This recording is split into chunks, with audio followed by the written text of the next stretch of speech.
I wasn't going to make this one, but my husband said I should. So I decided to make a pie. As you can see, I have a silicone baking dish. The crust is made from a pre-made mix. Now, I have bought the name brand mix before. I think it was Pillsbury, and it was very salty. So I like this one from Aldi. Also, the can of preserves is also from Aldi. So for those of you who don't know, you have to take that stuff out of the package and let it sit at room temperature, or you cannot unroll it. It'll crack and it doesn't work well. So as you can see, this is really simple. I put the bottom part on the pie dish and pushed it in.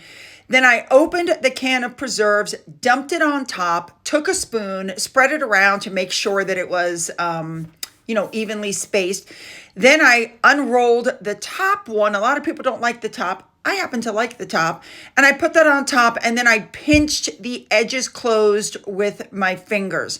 Then you take a knife and you cut some slits in the top. I learned that by accident. If you don't, your pie literally will explode. Now, this is a Pampered Chef item I have. If you don't put this on, the edges of your crust will burn before the rest of your pie cooks. So then everything is cooked and ready, and into the oven it went. Now here is how you're going to elevate this pie.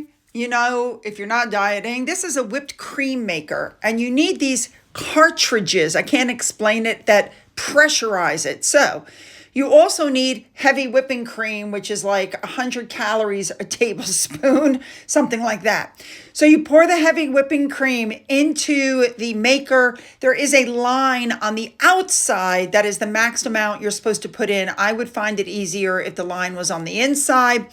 Then you're going to screw on the top.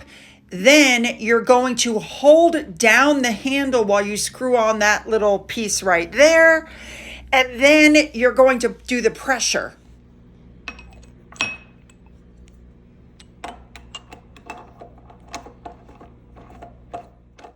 And once you get it tightly on, you hear the noise, this pshh, that the pressure is now, activated.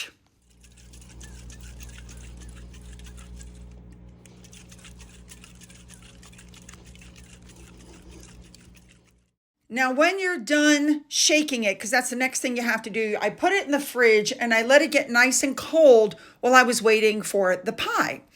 Eventually, the pie came out. I had it in for a total of 35 minutes at 425 degrees.